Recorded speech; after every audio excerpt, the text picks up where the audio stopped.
ਜਦੋਂ ਸਰਦਾਰਾਂ ਦੇ 12 ਵੱਜਦੇ ਸੀ ਤਾਂ ਉਦੋਂ ਹਜ਼ਾਰਾਂ ਔਰਤਾਂ ਆਪਣੇ ਆਪ ਨੂੰ ਸੇਫ ਫੀਲ ਕਰਦੀਆਂ। Very right. ਉਹਨਾਂ ਨੂੰ ਇਹ ਲੱਗਦਾ ਹੁੰਦਾ ਸੀ ਵੀ ਸਾਡੀ ਜ਼ਿੰਦਗੀ ਬਚ ਜੂਗੀ, ਸਾਡੇ ਸਾਹ 'ਚ ਸਾਹ ਆ ਜਾਣਗੇ। ਠੀਕ ਹੈ, ਅਸੀਂ ਆਪਣੇ ਘਰ ਮੁੜਦੀਆਂ ਹੋਵਾਂਗੀਆਂ, ਆਪਣੇ ਮਾਂ-ਪਿਓ ਕੋਲ, ਆਪਣੇ ਭੈਣ ਭਰਾ ਕੋਲ। ਉਹਨਾਂ ਨੂੰ ਭੈਣਾਂ ਸਮਝ ਕੇ ਬਚਾਉਂਦੇ ਰਹੇ ਨੇ ਸਰਦਾਰ। ਜਦ ਕਿ ਮੈਨੂੰ ਲੱਗਦਾ ਹੈ ਕਿ ਸਿੱਖ ਕੌਮ ਜਿੰਨੀ ਪ੍ਰੋਟੈਕਟਿਵ ਕੌਮ ਕੋਈ ਨਹੀਂ ਹੈਗੀ, ਜਿਨ੍ਹਾਂ ਦਾ ਜ਼ੋਰ ਨਹੀਂ ਸੀ ਚੱਲਦਾ ਹੁਕਮਰਾਨਾਂ ਤੇ, ਉਦੋਂ ਉਹਨਾਂ ਦੇ ਮੂਹਰੇ ਆ ਕੇ ਖਾਲਸਾ ਖੜਦਾ ਹੁੰਦਾ ਸੀ, ਉਹਨਾਂ ਦਾ ਬਣ ਕੇ, ਉਹਨਾਂ ਦੀ ਢਾਲ ਬਣ ਕੇ। ਉਦੋਂ ਸਰਦਾਰਾਂ ਦੇ 12 ਵਜੇ ਸੀ। ਅਫਸੋਸ ਹੁੰਦਾ ਜਦੋਂ ਮਤਲਬ ਇੰਨੀਆਂ ਵੱਡੀਆਂ ਚੀਜ਼ਾਂ ਨੂੰ ਕਈ ਵਾਰ ਬਹੁਤ ਹਾਸੇ ਵਾਲੇ ਤਰੀਕੇ ਨਾਲ ਪੇਸ਼ ਕੀਤਾ ਜਾਂਦਾ। ਸਰਦਾਰਾਂ ਦਾ ਮਜ਼ਾਕ ਅੱਜ ਦੀ ਡੇਟ 'ਚ ਵੀ ਕੀਤਾ ਜਾਂਦਾ। ਸਕੂਲ ਤੋਂ ਹੀ ਬੱਚੇ ਸ਼ੁਰੂ ਹੋ ਜਾਂਦੇ ਨੇ 12 ਵਜੇ ਵਾਲੀ ਗੱਲ ਤੋਂ। 12 ਵਜੇ ਵਾਲੀ ਗੱਲ ਵੀ ਜੇ ਦੇਖੀਏ, ਬਾਲੀਵੁੱਡ ਦੀ ਫਿਲਮਾਂ ਦੇ ਡਾਇਲੌਗਸ ਵੀ ਨੇ। ਮੈਂ ਗਾਣੇ 'ਚ ਵੀ ਕਿਹਾ ਸੀ, ਬਹੁਤ ਸਾਲ ਪਹਿਲਾਂ ਮੈਂ ਗਾਣਾ ਕਰਿਆ ਸੀ ਵੀ 12 ਵੱਜਦੇ ਨਹੀਂ ਵਜਾਉਂਦੇ ਨੇ, ਜੋ ਕੁਮਾਰੀ ਨਾ ਖੜਕਾਉਂਦੇ ਨੇ। ਤੇ ਉਦੋਂ ਵੀ ਇਹੀ ਗੱਲ ਸੀ, ਜਦੋਂ ਚੱਕਦੇ ਮੁਗਲ ਸੀਗੇ ਕੁੜੀਆਂ ਨੂੰ, ਉਦੋਂ ਇੱਜ਼ਤਾਂ ਇਹ ਬਚਾਉਂਦੇ ਨੇ।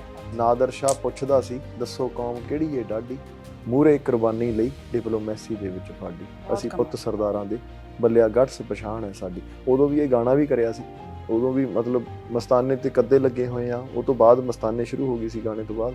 ਮੈਂ ਕਿਹਾ ਵੀ ਆਪੇ ਉਦੋਂ ਹੀ ਮੈਂ ਇਹੀ ਸੋਚਿਆ, ਮੈਂ ਕਿਹਾ ਵੀ ਕੁਦਰਤੀ ਹੁੰਦੀਆਂ ਚੀਜ਼ਾਂ, ਜਿਹੜੀ ਚੀਜ਼ਾਂ ਤੁਸੀਂ ਮੰਗਦੇ ਹੋ, ਜਿਹੜੀ ਚੀਜ਼ਾਂ ਤੁਸੀਂ ਕਹਿਣੀਆਂ ਚਾਹੁੰਦੇ ਹੋ, ਤੁਹਾਨੂੰ ਉਹੀ ਮਿਲ ਜਾਂਦੀ ਹੈ। ਇਤਿਹਾਸ ਵੀ ਫਰੋਲਿਆ, ਭਾਵੇਂ ਅੱਜ ਵੀ ਦੇਖ ਲਓ ਇੰਨੀ ਸੀਰੀਅਸ ਸਿਚੁਏਸ਼ਨ ਪੰਜਾਬ ਦੇ ਹਾਲਾਤ ਜਿਹੜੇ ਮੌਜੂਦਾ ਨੇਗੇ, ਜਿਹੜੇ ਸਾਡੇ ਹੀ ਹੈ ਨਾ ਲੋਕ ਨੇ, ਉਹ ਕਿਸ ਤਰ੍ਹਾਂ ਜਾ ਕੇ ਘਰ ਡੋਰ ਟੂ ਡੋਰ ਹੈਲਪ ਕਰਨ ਦੀ ਕੋਸ਼ਿਸ਼ ਕਰੇ ਨੇ, ਔਰ ਹਮੇਸ਼ਾ ਵੇਖਿਆ ਗਿਆ ਵੀ ਉਹਦੇ ਵਿੱਚ ਇੱਕ ਸੀਨ ਆ ਵੀ ਜਦੋਂ ਲੰਗਰ ਤਿਆਰ ਹੁੰਦਾ ਹਨਾ। ਲੰਗਰ ਤਿਆਰ ਕੀ ਹੁੰਦਾ, ਖਾਣ ਨੂੰ ਆਪਣੇ ਕੋਲ ਵੀ ਕੁਝ ਨਹੀਂ ਸੀ ਹੁੰਦਾ, ਜੋ ਮਿਲ ਜਵੇ ਉਹੀ ਲੰਗਰ ਹੁੰਦਾ ਸੀ। ਪਰ ਤਾਂ ਵੀ ਆਵਾਜ਼ ਲਾਈ ਜਾਂਦੀ ਸੀ ਵੀ ਜੇ ਭਾਈ ਕੋਈ ਭੁੱਖਾ ਰਾਹਗੀਰ ਜਾਂਦਾ ਤਾਂ ਆ ਕੇ ਲੰਗਰ ਛਕ ਲਓ। ਮਤਲਬ ਉਹ ਕਿੱਡੀ ਜ਼ਿੰਦਾ ਦਿਲੀ ਵਾਲੀ ਗੱਲ ਨਹੀਂ। ਹਰੇਕ ਬੰਦਾ ਆਪਣੇ ਘਰ ਪੂਰਾ ਕਰਨ ਤੇ ਲੱਗਿਆ ਹੋਇਆ, ਤੇ ਉਹ ਕਿੱਡੀ ਚੜ੍ਹਦੀ ਕਲਾ ਵਾਲੀ ਗੱਲ। ਇਹ ਹੁਣ ਵੀ, ਅੱਜ ਵੀ ਜੋ ਹਾਲਾਤ ਨੇ ਪੰਜਾਬ ਦੇ, ਹੁਣ ਫਲੱਡ ਆਏ ਹੋਏ ਨੇ, ਹੁਣ ਵੀ ਸਾਰੇ ਜਾਣੇ ਕਿਵੇਂ ਇੱਕ ਦੂਜੇ ਦੀ ਬਾਹ ਫੜ ਰਹੇ ਆ, ਕਿਵੇਂ ਦਾਨ ਕਰ ਰਹੇ ਆ। ਜੋ ਹੈਗਾ ਸਾਡੇ ਸੁਭਾਅ 'ਚ ਆ ਇਹ ਚੀਜ਼ਾਂ ਸਾਡੇ 'ਚ ਹਮੇਸ਼ਾ ਹੀ ਰਹੀਆਂ ਨੇ। ਉਹ ਇਕੱਲੇ ਪੰਜਾਬ 'ਚ ਨਹੀਂ, ਕਿਤੇ ਵੀ ਹੜ੍ਹ ਆਉਣ ਪੰਜਾਬੀ ਸਭ ਤੋਂ ਪਹਿਲਾਂ ਚਲੇ ਜਾਂਦੇ, ਸਿੱਖ ਸਭ ਤੋਂ ਪਹਿਲਾਂ ਪਹੁੰਚ ਜਾਂਦਾ। ਜਦੋਂ ਕਿ ਬਾਕੀ ਥਾਵਾਂ ਤੇ ਚੀਜ਼ਾਂ ਮਹਿੰਗੀਆਂ ਹੋ ਜਾਂਦੀਆਂ, ਆਪਣੇ ਵਾਲੇ ਜਾ ਕੇ ਫ੍ਰੀ ਕਰ ਦਿੰਦੇ। ਜਿਸ ਚੀਜ਼ ਦਾ ਅਸੀਂ ਜ਼ਿਕਰ ਤੇ ਕਰਦੇ ਹਾਂ, ਪਰ ਅਸੀਂ ਦਿਲੋਂ ਉਸ ਚੀਜ਼ ਨੂੰ ਨਹੀਂ ਮੰਨਦੇ। ਸ਼ਾਇਦ ਇਸੇ ਲਈ ਨੈਗੇਟਿਵਿਟੀ, ਡਿਪਰੈਸ਼ਨ, ਐਂਜ਼ਾਈਟੀ ਦਾ ਹਰ ਬੰਦਾ ਸ਼ਿਕਾਰ ਹੋ ਰਿਹਾ। ਉਹ ਹੈ ਬਾਣੀ। ਅਸੀਂ ਉਹਦੇ ਬਾਰੇ ਜ਼ਿਕਰ ਕਰਦੇ ਹਾਂ, ਪਰ ਜੁੜ ਨਹੀਂ ਪਾਉਂਦੇ। ਤੁਹਾਡੀ ਬਿਜ਼ੀ ਸਕੈਡਿਊਲ ਦੀ ਜੇਕਰ ਆਪਾਂ ਗੱਲ ਕਰੀਏ, ਤੁਹਾਡੀ ਰੂਟੀਨ ਦੇ ਵਿੱਚ ਮੈਡੀਟੇਸ਼ਨ, ਪਾਠ, ਇਹ ਚੀਜ਼ਾਂ ਤੁਸੀਂ ਕਿਸ ਤਰ੍ਹਾਂ ਮੇਨਟੇਨ ਕਰਕੇ ਰੱਖਦੇ ਹੋ? ਆਪੇ ਹੋ ਜਾਂਦੀਆਂ। ਸਵੇਰੇ ਉੱਠ ਕੇ ਸਾਰਾ ਕੁਝ ਟਾਈਮ ਹੁੰਦਾ, ਉਹ ਤੁਹਾਡੇ ਤੇ ਆ ਵੀ ਤੁਸੀਂ ਦੇਣਾ ਕਿ ਨਹੀਂ ਦੇਣਾ। ਤਾਂ meditation the part of life ਆ, ਬਹੁਤ ਵੱਡੀ ਚੀਜ਼ ਹੈ ਇਹਨੂੰ। ਚਾਹੇ ਤੁਸੀਂ ਮੈਡੀਟੇਸ਼ਨ ਕਹਿ ਲਓ, ਚਾਹੇ ਤੁਸੀਂ ਸਿਮਰਨ ਕਹਿ ਲਓ, ਚਾਹੇ ਤੁਸੀਂ ਪਾਠ ਕਰਨਾ ਕਹਿ ਲਓ, ਹੈ ਨਾ। ਉਹ ਅਲੱਗ-ਅਲੱਗ ਵਰਡ ਚੇਂਜ ਹੋ ਜਾਂਦੇ ਆ। ਇੱਕ ਹੁਣ ਮੈਨੂੰ ਇੱਕ ਚੀਜ਼ ਬੜੀ ਫੀਲ ਹੁੰਦੀ ਆ, ਮਤਲਬ ਇਸ ਟਾਈਮ ਮਾਰਕੀਟ ਹੌਟ ਨੇ ਪੂਰੀਆਂ, ਹੈ ਨਾ। ਹਰੇਕ ਬੰਦਾ ਉਹਨਾਂ ਨੂੰ ਕਹਿਣ 'ਚ ਬੜਾ ਮਾਣ ਮਹਿਸੂਸ ਕਰਦਾ ਵੀ ਮੈਂ ਜੀ ਐਫਰਮੇਸ਼ਨਸ ਕਰਦਾ, ਮੈਂ ਜੀ ਮੈਨੀਫੈਸਟ ਕਰਦਾ ਜੀ, ਠੀਕ ਆ, ਮੈਂ ਇਹ ਚੀਜ਼ਾਂ ਕਰਦਾ। ਤੁਸੀਂ ਇਹ ਕਹੋ ਮੈਂ ਸ਼ੁਕਰ ਕਰਦਾ। ਮੈਨੀਫੈਸਟ ਕੀ ਆ? ਅਰਦਾਸ ਆ। ਤੁਹਾਨੂੰ ਇਹ ਚੀਜ਼ ਕਹਿਣ 'ਚ ਸ਼ਰਮ ਨਹੀਂ ਆਉਣੀ ਚਾਹੀਦੀ ਵੀ ਮੈਂ ਰੱਬ ਦਾ ਸ਼ੁਕਰ ਕਰਦਾ। ਮੈਂ ਇਹ ਵੀ ਦੇਖਿਆ ਕਿ ਤੁਹਾਡੇ ਕੋਲੋਂ ਲੋਕ ਇੰਨੇ ਇੰਸਪਾਇਰ ਨੇ ਤਰਸੇਮ ਵੀਰੇ, ਕਿ ਜਿਹਨਾਂ ਨੇ ਵਾਲ ਕਟਾਏ ਹੁੰਦੇ ਨੇ ਨਾ, ਕੇਸ ਨਹੀਂ ਰੱਖੇ ਹੁੰਦੇ, ਉਹ ਵੀ ਪੱਗ ਬੰਨਦੇ ਨੇਗੇ। ਸਾਰੀ ਇੰਡਸਟਰੀ ਦੇ ਵਿੱਚ ਮੈਂ ਆਪਣੇ ਆਪ ਨੂੰ ਇੱਕ ਤਿਣਕਾ ਮਾਤਰੇ ਮੰਨਦਾ, ਕਿਉਂਕਿ ਸਭ ਤੋਂ ਪੁਰਾਣਿਆਂ ਨੇ ਬਹੁਤ ਜ਼ੋਰ ਲਾਇਆ, ਜਿਨ੍ਹਾਂ ਨੇ ਸਿਨੇਮੇ ਨੂੰ ਇੱਥੇ ਤੱਕ ਲੈ ਕੇ ਆਂਦਾ, ਹੈ ਨਾ। ਅਸੀਂ ਤਾਂ ਹੁਣ ਹਜੇ ਲੱਗੇ ਹਾਂ, ਕਿਉਂਕਿ ਭਾਜੀ ਹੁਣੀ ਕਿਹੜੇ ਟਾਈਮ ਤੋਂ ਸਿਨੇਮੇ ਦੇ ਵਿੱਚ ਕੰਮ ਕਰ ਰਹੇ ਆ, ਕਿੰਨੀ ਮਿਹਨਤ ਕਰ ਰਹੇ ਆ। ਤੁਹਾਡੀ ਫਿਲਮ ਨੂੰ ਲੈ ਕੇ ਐਮੀ ਵੀਰੇ ਨੇ, ਦੇਵ ਵੀਰੇ ਨੇ, ਇਹਨਾਂ ਨੇ ਵੀ ਬਹੁਤ ਤਾਰੀਫ ਕੀਤੀ ਸੀ ਕਿ ਮਸਤਾਨੇ ਆ ਰਹੀ ਹੈ। ਐਮੀ ਨੇ ਬਹੁਤ ਸੋਹਣਾ ਬੋਲਿਆ, ਦੇਵ ਵੀਰੇ ਨੇ ਬਹੁਤ ਸੋਹਣਾ ਬੋਲਿਆ। ਮਤਲਬ ਖੁਸ਼ੀ ਹੁੰਦੀ ਆ ਜਦੋਂ ਉਹਨਾਂ ਨੂੰ ਵੀ ਪਤਾ ਵੀ ਮਿਹਨਤ ਕੀਤੀ ਆ, ਹੈ ਨਾ। ਤੇ ਇਹ ਗੱਲ ਮਾਣ ਦੀ ਗੱਲ ਆ ਵੀ ਸਾਡੇ ਭਰਾ ਸਾਡੇ ਨਾਲ ਖੜੇ ਆ, ਹੈ ਨਾ। ਰਲ ਮਿਲ ਕੇ ਹੀ ਹੋਣਾ ਇਹ, ਜੇ ਸਾਰਿਆਂ ਦੀ ਸਪੋਰਟ ਆ, ਸਾਰਿਆਂ ਦੇ ਸਾਥ ਨਾਲ ਹੀ ਹੋਣਾ। ਬਹੁਤ ਵਧੀਆ ਗੱਲ ਆ ਵੀ ਉਹਨਾਂ ਨੇ ਕੀਤਾ। ਮੈਂ ਥੈਂਕਸ ਵੀ ਕਰਦਾ ਐਮੀ ਦਾ ਸੁਭਾਅ। ਵੈਸੇ ਐਮੀ ਸਦਾ ਸਪੋਰਟਿਵ ਹੀ ਰਿਹਾ, ਉਹ ਹਮੇਸ਼ਾ ਹੀ ਉਹ ਬੋਲਣ ਤੋਂ ਝਿਜਕ ਨਹੀਂ ਕਰਦਾ। ਸਿਮੀ ਇਸ ਫਿਲਮ ਦੇ ਵਿੱਚ ਹੈ ਨਾ, ਉਹਨਾਂ ਦਾ ਕਰੈਕਟਰ ਮਤਲਬ ਕਿਤੇ ਨਾ ਕਿਤੇ ਤੁਹਾਨੂੰ ਗੂਜ਼ ਬੰਪਸ ਦਿੰਦਾ, ਲੂ ਕੰਡੇ ਖੜੇ ਕਰਾਉਂਦਾ, ਕਿਉਂਕਿ ਅਸੀਂ ਵਾਕਈ ਉਸ ਦੌਰ ਦੇ ਵਿੱਚ ਕੀ ਸੀਗਾ। ਸਿਮੀ ਦੇ ਨਾਲ ਕਿਹੋ ਜਿਹਾ ਬੌਂਡ ਹੈ ਤੁਹਾਡਾ? ਤੁਸੀਂ ਜਿੰਨੇ ਕਾਮ ਐਂਡ ਕੰਪੋਜ਼ਡ ਹੋ, ਉਹ ਉਨੇ ਹੀ ਚੁਲਬਲੇ, ਉਨੇ ਹੀ ਸ਼ਰਾਰਤੀ। ਵਧੀਆ ਸਾਡਾ ਇਹੀ ਤਾਂ ਫਿਰ ਵਧੀਆ ਲੱਗਦੀ ਹੁੰਦੀ ਚੀਜ਼। ਹੁਣ ਜੇ ਸਾਰੇ ਮੇਰੇ ਵਰਗੇ ਹੁਣ ਇਸ ਤਾਂ ਮੈਂ ਬੋਰ ਹੋ ਜਾਈਏ। ਨਹੀਂ, ਉੱਦਾਂ ਤਾਂ ਮੈਂ ਬੋਲਦਾ, ਬਹੁਤ ਘੱਟ ਲੋਕਾਂ 'ਚ ਬੋਲਦਾ। ਫਿਰ ਉੱਥੇ ਜਿੱਥੇ ਬਹੁਤ ਪੂਰਾ ਮੇਰਾ ਕੰਫਰਟ ਜ਼ੋਨ ਹੋਵੇ ਫਿਰ ਵਧੀਆ ਹੁੰਦਾ। ਸਿੰਮੀ ਨਾਲ ਬਹੁਤ ਵਧੀਆ। ਸਿੰਮੀ ਨਾਲ ਤਾਂ ਰੱਬ ਦੇ ਰੇਡੀਓ ਤੋਂ ਲੈ ਕੇ, ਸਿੰਮੀ ਦਾ ਟੀਮ, ਵੇਲੀਆਂ ਤਾਂ ਟੀਮ ਦਾ ਪਾਰਟ ਆ। ਸਿੰਮੀ ਬਹੁਤ ਸੋਹਣਾ ਕੰਮ ਕੀਤਾ ਜੀ। ਮਿਊਜ਼ਿਕ ਇਸ ਫਿਲਮ ਦਾ ਆਮ ਸ਼ੋਰ ਇੱਕ ਚੈਲੰਜ ਹੋਏਗਾ ਤੁਹਾਡੇ ਲਈ। ਮਿਊਜ਼ਿਕ ਬਹੁਤ ਵੱਡਾ ਚੈਲੰਜ ਸੀ, ਕਿਉਂਕਿ ਤੁਸੀਂ ਉਹ ਟਾਈਮ 'ਚ ਰਹਿਣਾ ਨਾ। ਜੀ ਉਹ ਅੱਜ ਦਾ ਮਿਊਜ਼ਿਕ ਤਾਂ ਪੈ ਨਹੀਂ ਸਕਦਾ, ਬਿਲਕੁਲ ਅੱਜ ਦੀਆਂ ਕੰਪੋਜੀਸ਼ਨਾਂ ਨਹੀਂ ਹੋ ਸਕਦੀਆਂ, ਜੀ ਲਿਰਿਕਸ ਇਦਾਂ ਦੇ ਨਹੀਂ ਹੋ ਸਕਦੇ। ਉਹ ਚੈਲੰਜ ਸੀ, ਪਰ ਉਹਦੀ ਖਾਸੀਅਤ ਵੀ ਉਹੀ ਨਿਕਲਣੀ ਆ, ਸਪੈਸ਼ਲਿਟੀ ਵੀ ਇਹੀ ਲੱਗਣੀ ਆ ਫਿਲਮ ਦੀ। ਜਦੋਂ ਮਿਊਜ਼ਿਕ ਵੀ ਰਿਲੀਜ਼ ਹੋਊਗਾ ਤਾਂ ਤੁਹਾਨੂੰ ਮਾਹੌਲ ਉਹਦੇ 'ਚ ਲੈ ਕੇ ਜਾਊਗਾ। ਹਾਂ, ਕਿਉਂਕਿ ਸਾਰੇ ਕਹਿੰਦੇ ਨੇ ਕਿ ਕੁਲਵੀਰ ਵੀਰਾ ਜਿਹੜੇ ਹੈਗੇ ਨੇ ਵੀ ਉਹ ਲੱਕੀ ਚਾਮ ਨੇ ਵੀ ਉਹਨਾਂ ਦਾ ਇੱਕ ਗੀਤ ਜ਼ਰੂਰ ਹੁੰਦਾ, ਸੋ ਇਹਦੇ 'ਚ ਇਹ 'ਚ ਕੁਲਵੀਰ ਦਾ ਵੀ ਨਹੀਂ ਹੈਗਾ, ਇਹ 'ਚ ਮਤਲਬ ਹੈਗਾ ਕੁਲਵੀਰ ਦਾ ਪੂਰਾ ਗੀਤ ਨਹੀਂ ਹੈਗਾ, ਹਾਜ਼ਰੀ ਜ਼ਰੂਰ ਹੈਗੀ, ਹਾਜ਼ਰੀ ਲਗਵਾ ਲਈ, ਹਾਜ਼ਰੀ ਤਾਂ ਹੈਗੀ ਆ, ਹਾਜ਼ਰੀ ਹੈਗੀ ਆ।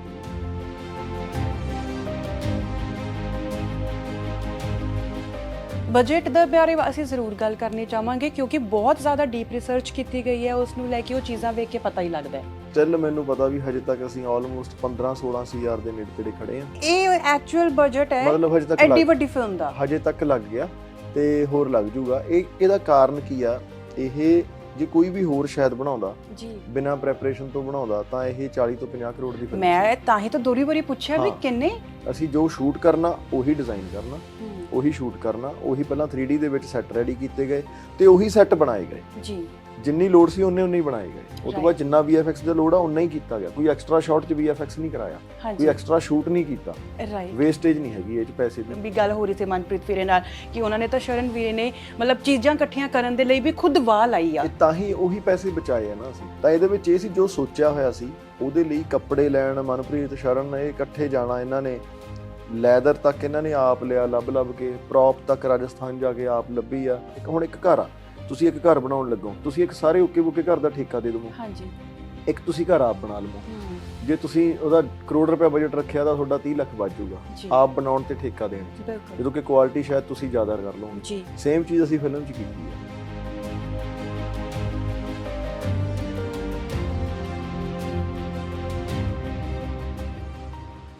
ਪੰਜਾਬ ਦਾ ਜੇਕਰ ਇਤਿਹਾਸ ਫਰੋਲਿਆ ਜਾਵੇ ਤੇ ਅਕਸਰ ਅਸੀਂ ਵੇਖਦੇ ਹਾਂ ਕਿ ਪੰਜਾਬ ਨੇ ਬਹੁਤ ਚੰਗਾ ਮਾੜਾ ਟਾਈਮ ਹੰਢਾਇਆ ਹੈ, ਲੇਕਿਨ ਬਹੁਤ ਹੀ ਬਹਾਦਰ ਕੌਮ ਸਿੱਖਾਂ ਦੀ ਕੌਮ ਨੇ ਹਮੇਸ਼ਾ ਆਪਣੀ ਸ਼ਹਾਦਤਾਂ, ਆਪਣੀ ਬਲੀਦਾਨੀਆਂ, ਆਪਣੀ ਕੁਰਬਾਨੀਆਂ ਦੇ ਨਾਲ ਨਵੇਂ-ਨਵੇਂ ਇਤਿਹਾਸ ਰਚੇ ਨੇ, ਜਿਸ ਨੂੰ ਅੱਜ ਵੀ ਯਾਦ ਕਰੀਏ ਜਾਂ ਜਿਸ ਦੀ ਅੱਜ ਵੀ ਬਾਤ ਪਾਈਏ ਤੇ ਮਾਣ ਮਹਿਸੂਸ ਹੁੰਦਾ ਹੈ ਕਿ ਸਾਡੇ ਸਿੱਖ ਵੀਰ ਕਿੰਨੇ ਜ਼ਿਆਦਾ ਬਹਾਦਰ ਸੀਗੇ। ਸੋ ਇਸੇ ਤੇ ਆਧਾਰਿਤ ਹੈ ਸਾਡੀ ਫਿਲਮ ਮਸਤਾਨੇ। ਟੀਜ਼ਰ ਨੇ ਕਿਆ ਕਮਾਲ ਦਾ ਇੱਕ ਰਿਕਾਰਡ ਬਣਾਇਆ, ਤੁਹਾਡੇ ਵੱਲੋਂ ਪਸੰਦ ਕੀਤਾ ਜਾ ਰਿਹਾ ਤੇ ਅੱਜ ਅਸੀਂ ਉਸੇ ਸਿਲਸਿਲੇ ਦੇ ਵਿੱਚ ਤਰਸੇਮ ਜੱਸੜ ਜੀ ਦੇ ਨਾਲ, ਜੋ ਕਿ ਇਸ ਫਿਲਮ ਦੇ ਵਿੱਚ ਲੀਡ ਕਿਰਦਾਰ 'ਚ ਨਜ਼ਰ ਆ ਰਹੇ ਨੇ, ਬੈਠ ਕੇ ਗੱਲਬਾਤ ਕਰਾਂਗੇ। ਸੋ ਸਵਾਗਤ ਕਰਦੇ ਹਾਂ ਤੁਹਾਡਾ। ਸਤਿ ਸ਼੍ਰੀ ਅਕਾਲ ਵੀਰੇ। ਸਤਿ ਸ਼੍ਰੀ ਅਕਾਲ ਜੀ। ਪਹਿਲੀ ਗੱਲ ਤਾਂ ਟੀਜ਼ਰ ਨੇ ਬਹੁਤ ਕਮਾਲ ਕੀਤਾ, ਦੂਜੀ ਗੱਲ ਹੈਟਸ ਆਫ ਹੈ ਤੁਹਾਡੀ ਟੀਮ ਨੂੰ ਕਿ ਤੁਸੀਂ ਇਸ ਕਨਸੈਪਟ ਨੂੰ ਮਤਲਬ ਇੱਕ ਕਹਿੰਦੇ ਨੇ ਕਿ ਟੱਚ ਕਰਨਾ ਹੀ ਬਹੁਤ ਔਖਾ ਲੱਗਦਾ ਹੈ। ਸੋ ਤੁਸੀਂ ਇਸ ਫਿਲਮ ਨੂੰ ਬਣਾਇਆ ਵੀ ਤਾਂ ਹੁਣ ਮੁਕੰਮਲ ਵੀ ਕੀਤਾ ਤੇ ਹੁਣ ਤਾਂ ਸਿਨੇਮਾਸ ਦੇ ਵਿੱਚ ਲੱਗਣ ਵੀ ਵਾਲੀ ਹੈ ਜੀ। ਸੋ ਮੈਂ ਤੁਹਾਡੇ ਕੋਲੋਂ ਜਾਣਨਾ ਚਾਹਾਂਗੀ, ਪਹਿਲੇ ਤਾਂ ਤੁਸੀਂ ਟੀਜ਼ਰ ਦੇਖਿਆ ਖੁਦ ਨੇ, ਹੈ ਨਾ, ਤੁਹਾਡੇ ਅੰਦਰ ਕੀ ਫੀਲ ਸੀਗਾ? ਸਾਨੂੰ ਤਾਂ ਬਹੁਤ ਮਾਣ ਮਹਿਸੂਸ ਹੋ ਰਿਹਾ ਸੀ। ਉਹੀ ਸੀ ਜਦੋਂ ਅਸੀਂ ਬਣਾ ਰਹੇ ਸੀ ਉਦੋਂ ਵੀ, ਤੇ ਇੱਕ ਰਿਸਪੌਂਸਿਬਿਲਟੀ ਸੀ, ਪਰ ਜਦੋਂ ਬਣ ਕੇ ਅਸੀਂ ਦੇਖਿਆ, ਜਦੋਂ ਰੈਡੀ ਹੋ ਗਿਆ ਤਾਂ ਉਹ ਸੱਚੀ ਲੂੰ ਖੜੇ ਕਰਦਾ ਸੀ। ਤਾਂ ਇੱਕ ਖੁਸ਼ੀ ਹੁੰਦੀ ਸੀ ਵੀ ਯਾਰ ਇਹ ਚੀਜ਼ ਸਾਡੇ ਹਿੱਸੇ ਆਈ ਹੈ। ਅੱਛਾ, ਤੁਸੀਂ ਕਮੈਂਟਸ ਪੜ੍ਹੇ? ਲੋਕਾਂ ਨੇ ਇੱਥੋਂ ਤੱਕ ਵੀ ਕਿਹਾ ਵੀ ਇਹ ਇੰਨਾ ਜ਼ਿਆਦਾ ਜੇ ਕੋਈ ਕਨਸੈਪਟ ਨੂੰ ਟੱਚ ਕਰਕੇ ਨਿਭਾ ਸਕਦਾ ਤੇ ਉਹ you are the only one. Thank you. ਇਹ ਕਹਿ ਰਹੇ ਆ ਸਾਰੇ, ਪਰ ਸੱਚੀ ਇਹ ਦਿਲੋਂ ਕੀਤਾ, ਬਹੁਤ ਦਿਲੋਂ ਕੀਤਾ, ਮਤਲਬ ਦਿਲੋਂ ਕਰੇ ਬਿਨਾ ਹੋਣਾ ਨਹੀਂ ਸੀ ਇਹ। ਰਾਈਟ। ਬਹੁਤ ਸੋਹਣਾ ਹੋਇਆ, ਬਹੁਤ ਸੋਹਣਾ ਹੋ ਰਿਹਾ। ਜਦੋਂ ਅਸੀਂ ਨਾ ਕੋਈ ਪੀਰੀਓਡਿਕ ਕਨਸੈਪਟ ਤੇ ਕੰਮ ਕਰਦੇ ਹਾਂ ਤੇ ਉਹਦੇ ਤੇ ਮਿਹਨਤ ਬਹੁਤ ਜ਼ਿਆਦਾ ਲੱਗਦੀ ਹੈ ਨਾ। ਸੋ ਹੁਣ ਤੱਕ ਜਿਹੜੇ ਕਿਰਦਾਰ ਅਸੀਂ ਤੁਹਾਡੇ ਦੇਖੇ ਨੇ ਉਹ ਲੋਕਾਂ ਨੇ ਬਹੁਤ ਜ਼ਿਆਦਾ ਨਵਾਜ਼ੇ ਨੇ, ਲੇਕਿਨ ਇਹ ਜਿਹੜਾ ਕਿਰਦਾਰ ਹੈ ਤਰਸੇਮ ਵੀਰੇ, ਮੈਂਟਲ ਤੇ ਫਿਜ਼ੀਕਲ ਟਰਾਂਸਫਾਰਮੇਸ਼ਨ ਦੇ ਨਾਲ ਹੀ ਇੱਕ ਕਰੈਕਟਰ ਘੜਿਆ ਜਾਂਦਾ। ਤੁਹਾਡੀ ਇਹ ਜਰਨੀ ਕਿੱਦਾਂ ਦੀ ਰਹੀ ਹੈ ਮੈਂਟਲ ਔਰ ਫਿਜ਼ੀਕਲ ਟਰਾਂਸਫਾਰਮੇਸ਼ਨ ਦੀ? ਫਿਜ਼ੀਕਲ ਟਰਾਂਸਫਾਰਮੇਸ਼ਨ ਇਹਦੇ ਵਿੱਚ ਬਹੁਤ ਜ਼ਿਆਦਾ ਨਹੀਂ ਸੀ, ਮੈਂਟਲ ਬਹੁਤ ਔਖਾ ਸੀ, ਉਹ ਜ਼ਿਆਦਾ ਔਖਾ ਸੀ ਮੈਂਟਲ ਨਾਲ। ਜਦੋਂ ਤੁਸੀਂ ਉਹ ਕਿਰਦਾਰ ਕਰ ਰਹੇ ਸੀ, ਅਸੀਂ ਤਾਂ ਜਦੋਂ ਕੋਈ ਚੀਜ਼ ਦੇਖਦੇ ਹਾਂ ਅਸੀਂ ਉਸ ਏਰਾ 'ਚ ਚਲੇ ਜਾਂਦੇ ਹਾਂ, ਹੈਨਾ, ਤੁਹਾਡੇ ਅੰਦਰ ਉਹ ਫੀਲ ਕਿੱਦਾਂ ਹੁੰਦਾ ਸੀ ਜਦੋਂ ਤੁਸੀਂ ਡਾਇਲੌਗਸ ਵੇਖਦੇ ਸੀ ਜਾਂ ਤੁਸੀਂ ਰਿਸਰਚ ਕਰਦੇ ਸੀ ਉਹਦੇ ਬਾਰੇ? ਉਹ ਫੀਲ ਬੜਾ ਅਲੱਗ ਆ ਜਦੋਂ ਕਰਦੇ ਆ ਨਾ ਕਰੈਕਟਰ। ਉਹ ਜੀ ਉਹ ਸਮੇਂ 'ਚ ਜਾਂਦੇ ਆ, ਉਹ ਚੀਜ਼ਾਂ ਸੋਚਦੇ ਆ, ਬੜਾ ਜ਼ੋਰ ਲੱਗਿਆ ਮਤਲਬ ਉਹਨਾਂ ਲਈ, ਬਹੁਤ ਟਾਈਮ ਲੱਗਿਆ।